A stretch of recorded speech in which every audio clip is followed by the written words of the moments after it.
OXFIT.RADIO, fit as an ox, fit at any age. Hello, I'm your host, Rashid Westcott. I'll be exploring the positive impact of exercise and healthy living on helping both young and old achieve a long and active life. Did you know that aging can be slowed down and even reversed with exercise? And many health ailments can also be reduced or even prevented as well. Come join me as we explore these topics and more with leading experts in the field of exercise, wellness, and nutrition. Please remember to always consult your personal physician before beginning any exercise or nutritional program. In this three-part conversation with Qigong expert Ramel Rones, we'll explore the health benefits of Qigong and Tai Chi. Ramel Rones is a mind-body consultant at Dana-Farber Cancer Institute, Tufts Medical Center, and Massachusetts General Hospital. He is also a clinical researcher at Tufts Medical Center and Mass General Hospital. Mr. Rones holds several gold medals in both Kung Fu and Tai Chi in the U.S. and China. He is author of several best-selling books on Tai Chi and is published in numerous medical journals, including the New England Journal of Medicine and the British Medical Journal. Qigong and Health, Part 2. I myself was more interested in the health and martial art Qigong, and I learned a lot of the medical Qigong once I got into that challenge of starting to work in the health field around me. At the same time, as I was starting to work with Dana-Farber and eventually it became the Zaken Center, Lenny Zaken made it really more and more noticeable and popular because he was experienced cancer, and he realized how important it is how important was those interventions for his health, for side effects and symptoms. So it became the Zaken Center, what's called the Zaken Center, and everybody can go online and see what we offer there and what it did over the years. But at the same time, I was really curious to see how would this behave under research, strict Western research. And I teamed up about 20 years ago, around the same time in my 40s, with Tufts, with a doctor named Dr. Chen Cheng Wang.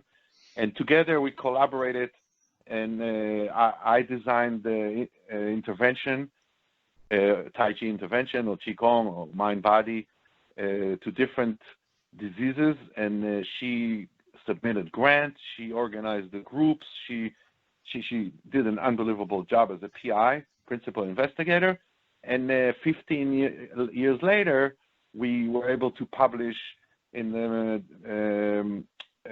some scientific publication in the New England Journal of Medicine with chronic pain, fibromyalgia. So we showed that through Tai Chi, again, using all the 5 building blocks I told you, we were able to produce better results in the physiotherapy. Otherwise, I joke, I say you don't get published, and show that how Tai Chi, Qigong, and again, I will say the 5 building blocks so people understand that the body, the breath, the mind, energy, and spirit, how pushing all 5 building blocks got rid of chronic pains, people went off pain medications, and just unbelievable that it was published eventually, and we're still going on.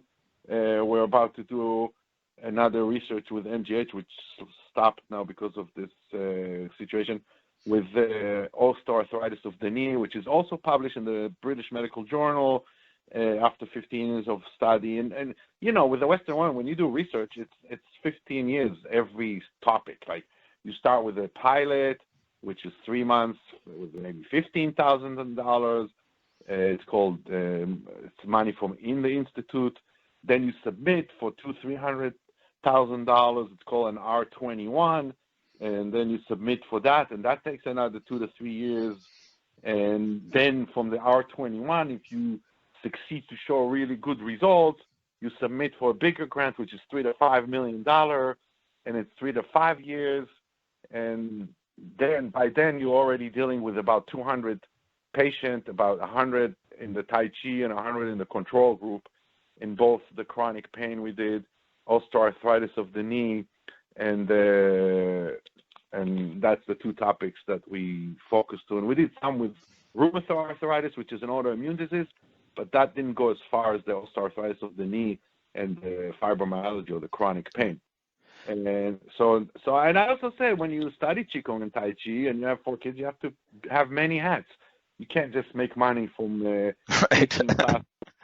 No, you can't. Yeah, definitely. That's why, I do the privates, I do the research, I write the books, I write the blog, I write articles, I teach at Dana-Farber, and whatever I can do, I do, but pretty much I do it all day. It's almost 8 hours, 10 hours a day. I love doing it. It's like I say my hobby is my profession. I myself do it not just for others, but also for myself, because I realize it's the fountain of youth for me. If I wouldn't do it, I fall apart. I don't even understand how other people don't do it, because if I don't do it, I fall apart. My knee hurts, my lower back hurts. I can't work in the yard. I can't do so it's worth it for me to do it. And I always say, you have one teacher. If I have 10 students, I say I have 10 teachers, because I look at each one and I see what they're doing and how they're doing it, and either I learn what's right or what's wrong. So and I love working with cancer. I love working with the autoimmune diseases. I love working with osteoarthritis or the arthritis, preparing people for surgery, recovering from surgery. I'm very powerful with this. It's not me. The knowledge and the information is very powerful with taking people that are aging, 65 and up, even like 55. People are very old already, physically stiff, and just bringing them back. It's like I just been working now with a guy, 85 years old, six months later, and he told me, Rami, I just can't believe it. I was almost on a wheelchair, and I'm now I'm walking a few miles every day. My back doesn't hurt, my knees don't hurt. He wasn't going up and down. So now we started with 3 up and down. Now he's doing 25 up and down legs apart and 25 up and down legs together. I call it the up and down, like the moon and the sun. So I'm a strong believer in strengthening everybody's legs, because that's the principles of Tai Chi and Qigong, is to have, and Kung Fu and yoga, to have strong legs, because it's the pillars of your spine, and strong legs give you confidence, but strength is not enough, so you need to balance it with flexibility. And again, that's where the 5 building blocks come in. It's a lifetime of working with the 5 building blocks. Do we ever free ourselves from being a prisoner of the soft tissue?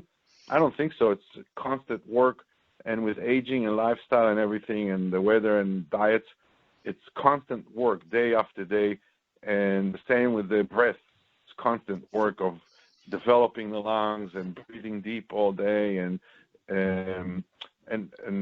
which reminds me that the breath is like, in Qigong, is a beautiful metaphor that the breath is the banana to capture the monkey mind. So in Qigong, there's a belief that there's 2 minds, the monkey mind and the horse mind. The monkey mind is your emotions. The horse mind is your wisdom. The monkey mind, you say, the horse says, okay, I need to start practicing tomorrow morning. I'm going to get up at 6 and I'm going to practice. That's your wisdom. That's the yi in Chinese, yi, wisdom, the horse mind.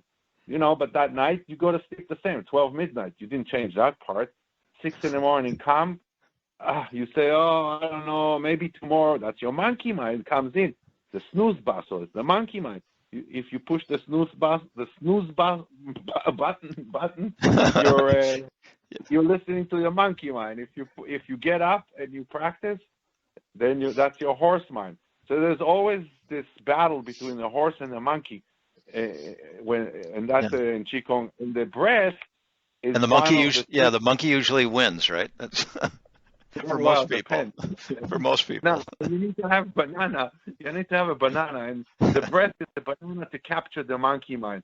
So when you sit, I challenge our listeners to capture the monkey mind. So if you sit with on the edge of the chair, spine straight, shoulders relaxed, head suspended, face relaxed, you breathe deep in and out through the nose, and put a timer for 3 minutes.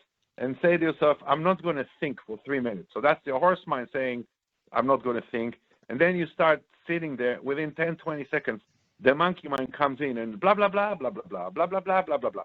So if you say to the monkey, shut up, monkey, I don't want to think, the monkey goes, ha, ha, I just got you to think, you just talk to me. So what you need to do, you need to offer the monkey a banana. So there's many, many bananas, but in the Qigong and Tai Chi, one of the bananas is the breath, or in Zen. So you breathe in through the nose and you breathe out, and then the thoughts come in, but you keep going into the breath.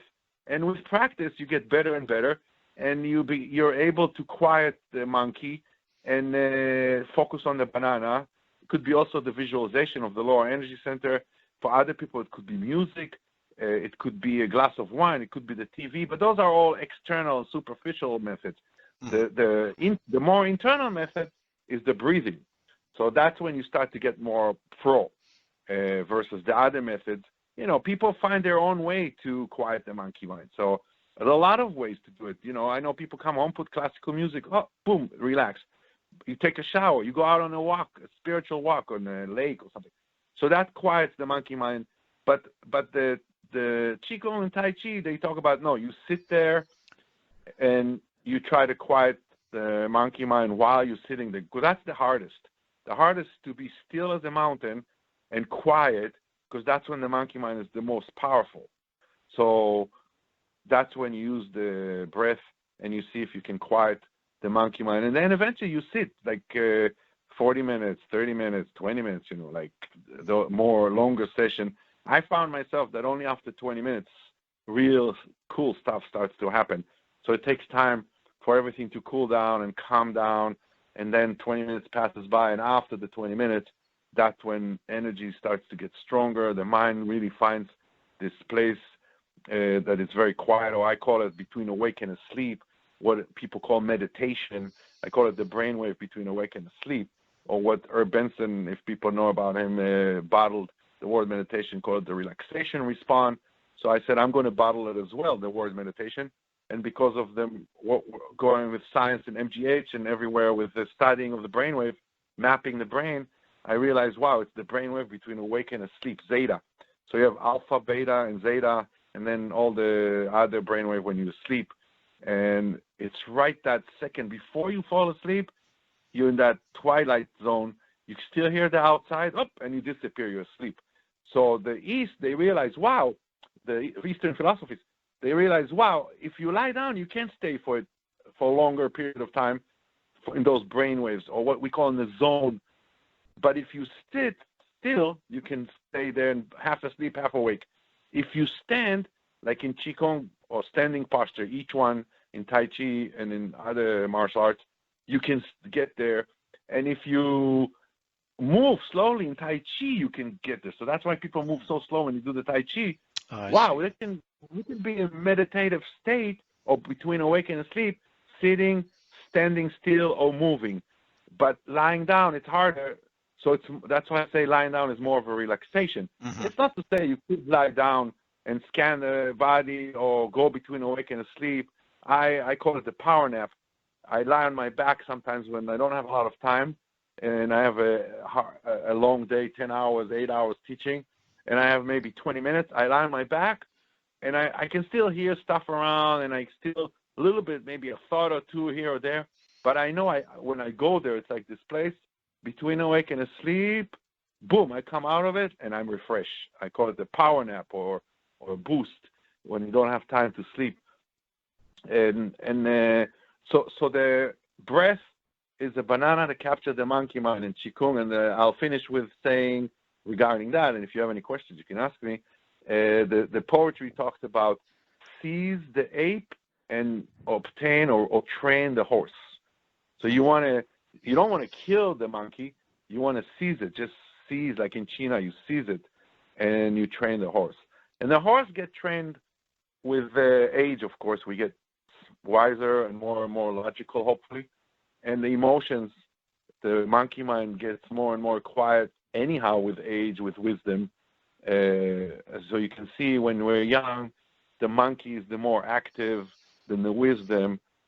So it's yin and yang. And as we get older, our monkey is, the horse is stronger than the monkey. but we're older physically. So nobody wants to get rid of the monkey because how beautiful it is, little kids, how innocent and spontaneous. And as we get older, we lose a lot of that. So it's nice to have a nice balance and to let the monkey out when needed and seize it or when needed and have a very powerful, strong wisdom. And the Qigong and the Tai Chi give you the tools to achieve that, not from a psychological direction so much like Western psychology, but more, you know what, don't worry about the monkey and all this. Stand here first. Focus on your roots. Focus on alignment. Hold the stretch. Focus on your breathing. And then before you know it, you start to realize that it's also one of the byproducts. You're able to deal with those two minds and eventually evoke the spirit, the Shen, it's called in Chinese, Shen, S-H-E-N. And that's like the third eye and the whole area, the spiritual valley between the brain. Do you have any questions? Yeah, wow, that was a lot, Remy. Thank you so much. It was fascinating. Well, a lot of times when people ask questions, it leads me to talk about deeper or other things, you know, that the question always you covered everything. Yeah, you covered everything that I was going to ask you. And so I didn't have to ask any questions. It's all there. Thank you so much. Remy, I did want to just so our listeners understand that what Qigong is in real simple terms. And correct me if I'm wrong. So Qigong means, loosely translated, means energy work, right? Qi means the life force energy in your body, and Gong means to work at that energy. Is that a loose interpretation of that? No, that's pretty good. I mean, I would interpret it a little, I'll say, not just work, but also study. So it's Qigong work / study, but it's also, if you want to translate it to modern term, I would say behavior medicine. So behavior medicine that allows you to achieve better health and also better martial art. Right. As we said, health is part of it. So, and again, better behavior medicine includes the 5 building blocks. So the first thing, so going back to everything I said. So, and then that allows this Qi, which is our being, to become healthier, stronger, better for ourselves and better for the people around us. And from a Western perspective, the whole concept of Qi, this energy force in you, maybe the closest thing is Star Wars, the force be with you. But for people to understand what that is, because most people have not come in contact or are familiar with the concept of this energy force within your body and how that flows, and the things that you're talking about, the meridians and the channels and the reservoirs, that's all your energy. And then your flexibility is is opening up the blockages so that energy flows more smoothly in your body. And that breath and the breath and the mind boosts. So I would say, the mind. So all of that is like completely foreign to most people. So that's why I would say that most people don't think of the Qi as this energy. How about the Qi is really the power of the mind? So I have a sentence that I tell my people I work at Dana-Farber or people that I start working. I said, I'm not going to wait for science to tell me that my mind is powerful enough to help heal certain elements, dissolve a tumor, or better myself off if I have arthritis or chronic pain. So I would say Qi is the power of the mind. So the power of the mind, and I've seen the power of the mind, and we all probably seen it. I've seen when I was in the military, I saw a guy ran and lift a car off off another soldier that the car collapsed. He was fixing the wheel and collapsed, and another guy, like me, 175, 180 pounds, 6 feet, went and lifted the car off his friend, and in the process ripped his shoulder out of the socket and saved the guy. And later we came 5, 6 people. We couldn't lift that car. It was like one of those big, and we seen mothers run into the fire and carry a baby out or something, or firemen, doing unbelievable, amazing things. All this is the power of the mind. It activates. Of course, it has to do with hormones too, but this power of the mind is. So there's bursts of it, which are not necessarily healthy. That the guy ripped his shoulder when he lifted the car, and then there is a gradual developing the power of the mind, and maybe even the meridians are just, like there's that game, connect the dots.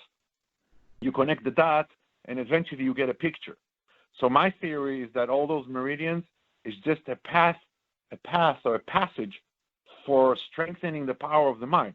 So if you work with those meridians, and the truth is, in Kung Fu and in Qigong and Tai Chi, you don't really work with the meridians. There's some stuff, exercise that it's specifically for the meridian, but it's not like shiatsu and acupuncture. If you ask most Tai Chi Qigong guys, teachers, they don't know maybe they know the meridian because it's pretty simple, 12 and 8, but they don't know exactly which meridian is what and where does it go, because the idea is it's not about the meridian. The meridian is just a byproduct. It's developing the 5 building blocks, and what Qi maybe is the power of the mind, and then it manifests itself in such a way that you look like you have more energy or more Qi. Or Ki in Japanese, or Pranama in Indian, or the great warrior in the American Indian. So this energy, it could be translated as the power of the mind. It could be translated, if you're more spiritual, as God, and it's just to become one with bigger, stronger forces than us. So if I fight somebody and I connect my mind to the earth and connect my mind to the heaven, and he comes at me and I can sense this whole stuff and the force coming at me, maybe I will yield. Like in Tai Chi, you're not supposed to, the block is by yielding to the opponent force. It's the same if cancer come at you, or disease or something. So now you have to yield, easy said than done, and to yield to that force. And instead of having anxiety and fears, and now you utilize what comes at you and you use it against it. So you can see that the Qi is not as important when you study Tai Chi and Qigong. It's more the idea of pushing the 5 building blocks, utilizing the power of the mind, tapping into the spirit, and then your Qi will be stronger and better, and you'll be able to help others as well as yourself. So I think the Qi is just more of the cherry on the cake. It's just something that may happen, but it's not something that it's a main focus in the years that I practiced Qigong and Tai Chi with all those masters. To talk about the Qi, but it wasn't so much about the Qi itself as much as all the other 4, and the Qi will become stronger and abandoned. I like to compare it to the house. At one point, I had a good metaphor. I said, it's like a house. The air in the house is the Qi. You don't build the house from the air in the house. You first build the walls, the floors, the ceiling, the plumbing, the electricity. Now you have a great house. You walk in, and the Qi feels great, versus if you didn't build all those other 4 building blocks, you won't have the air or the Qi in the house, and you won't have a great space or house. I think some people made this Qi thing more mystical than it is, and some people focus more on the energy world than the other 4 building blocks. And I think that's where the Tai Chi and the Qigong I study says, no, the Qi is a byproduct of keep regulating. My teacher has a PhD in physics and a master in a master in physics and PhD in mechanical engineer, and he used to say, regulate until regulation is not needed. So and I later changed the language to more of a musician, a guitar, fine tuning until fine tuning is not needed. So you fine tune or you regulate the body, breath, mind, and spirit, or just body, breath, and mind, and eventually the spirit and the chi, hopefully fall into place and they become strong, abundant, and there's always your world first. You nourish yourself, and then the more you strengthen yourself, you're able to nourish others around you. So that's why it's important for a teacher not just to give, but also to practice in order to give better. So that's a big principle of mine. Keep practicing. So the more you practice, the more you can give, the more knowledge you have, the more you understand it, not just from reading, but from actually experiencing, and then that's how you'll be a better teacher. But I know what you're saying about the chi. I think that there's too much emphasis on the energy world at certain schools of thought, and not to say I don't think they're wrong. That's their way, their choice. I myself like to work more with the 5 building blocks. The energy block is the last and least of my worries, and I feel like if I develop my body, breath, and mind, and evoke the spirit, I think the chi, falls into place and becomes stronger and better. Right. Well, that makes a lot of sense. That's the power of the mind.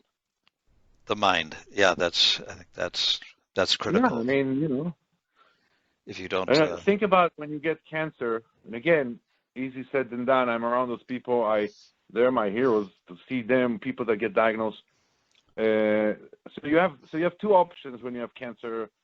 One is follow the Western world. Just you go to treatment, you go to doctor's appointment, you go to all those tests, you take all the pain medication and chemo and radiation. Okay, that's great. But the other side of it, you can take some control. You can do a little stretching. You can do deep breathing. You can say, what we said, chi, or let's say the power of the mind. You know what?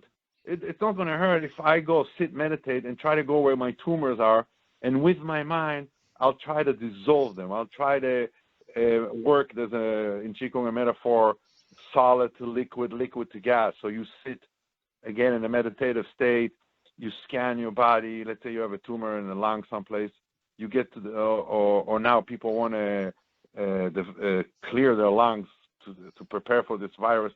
So you scan your lung. You go from the top and you start dissolve whatever you stumble there.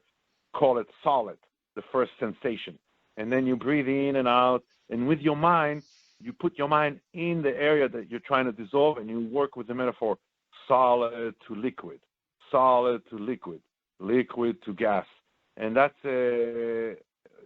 tapping into the power of the mind, not waiting for other people to only do what need to be done. And I'm a strong advocate for combining Western and Eastern. So, but at the same time, you go through all the great Western doctors we have and knowledge we know by now. At the same time, you empower yourself, and you take action, and you tap into this power of the mind, or what you want to call chi. So, that makes a little difference for people I work with. They say it makes a huge difference, if not in really doing anything to the tumors, at least feeling better, more relaxed, and then you have a better chance too, because if you're more stressed, you can be so stressed and anxiety that you won't get your chemo that day, and you have to wait for another day. So coming, and it's like going to a war, but keeping cool and relaxed and not being under stress. And those are the people that function the best and make the best decisions under that stressful situation, both if it's health or if it's martial art, or Right. Oh, that's very interesting.